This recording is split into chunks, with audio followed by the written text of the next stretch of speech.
और अब बात मराठा समुदाय की, जिसको आरक्षण देने के लिए आज ऑल पार्टी मीटिंग में सहमति बन गई। सभी दल इस बात पर एक राय रखते हैं, इसके लिए जल्द से जल्द कानूनी प्रक्रिया शुरू की जाए। तो वहीं इस मीटिंग में मराठा एक्टिविस्ट मनोज पाटिल से अनशन को खत्म करने की अपील भी की गई। साथ ही लोगों से अपील की गई कि वो लॉ एंड ऑर्डर अपने हाथ में ना ले। डिटेल से समझते हैं इस खबर को। विवेक गुप्ता इस वक्त हमारे साथ हैं, उनसे। विवेक, मराठा आरक्षण पर क्या कुछ चल रहा है फिलहाल, और ऑल पार्टी मीटिंग में आज हुआ क्या? स्मिता, देखिए, इस पूरे मामले में ऑल पार्टी मीटिंग थी, जिसमें सीएम डीसीएम के साथ साथ एनसीपी के प्रमुख शरद पवार और तमाम पार्टियों के बड़े नेता वहां पर मौजूद थे।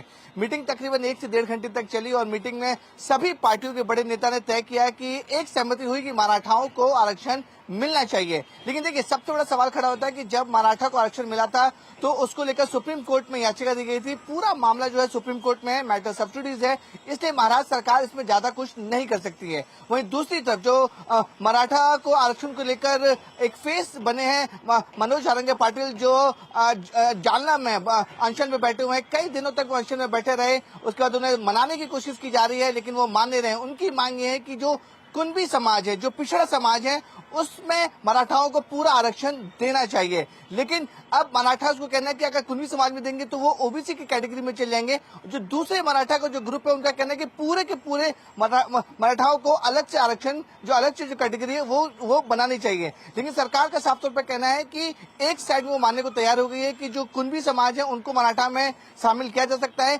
लेकिन अगर पूरे ओवरऑल की बात की जाएगी, क्योंकि मराठा आरक्षण सुप्रीम कोर्ट में चल रहा है, मैटर सब्सिडीज है, उस पर कोर्ट का फैसला आने के बाद ही सरकार कुछ कर पाएगी। लेकिन जिस तरह से 2 या 3 दिन पहले दिखाया गया था कि महाराष्ट्र के बीड़ में काफी ज्यादा प्रदर्शन हुआ था, लोगों ने जो आंदोलनकारी हैं उन्होंने घर जलाए थे, गाड़ियां जलाई थी, इस पर एक बड़ा फैसला महाराष्ट्र सरकार ने लिया है और साफ तौर पर कहा है कि अगर महाराष्ट्र में लॉ एंड ऑर्डर बिगाड़ने की अगर कोई भी कोशिश करेगा तो उसके ऊपर सख्त कार्रवाई की जाएगी। वहीं दूसरी तरफ जो मनोज सारंगे पाटिल अनशन में बैठे हुए हैं, सरकार कोशिश कर रही है कि मनोज सारंगे पाटिल अपना अनशन तोड़ें, लॉ एंड ऑर्डर को मेंटेन करें और महाराष्ट्र में शांतिपूर्वक बनाए रखें। और जो महाराष्ट्र जो मराठा आरक्षण की बात है, उस पर सरकार काफी गंभीर है, क्योंकि मैटर सब्सिडीज है, मैटर सुप्रीम कोर्ट में चल रहा है, उस पर सरकार कुछ नहीं कर सकती। लेकिन दूसरी तरफ जो कुणबी समाज के लोग हैं, जो मराठा बोलते हैं कि उनको रिजर्वेशन चाहिए, उनमें से कुणबी समाज में उन्हें रिजर्वेशन दिया जा रहा है।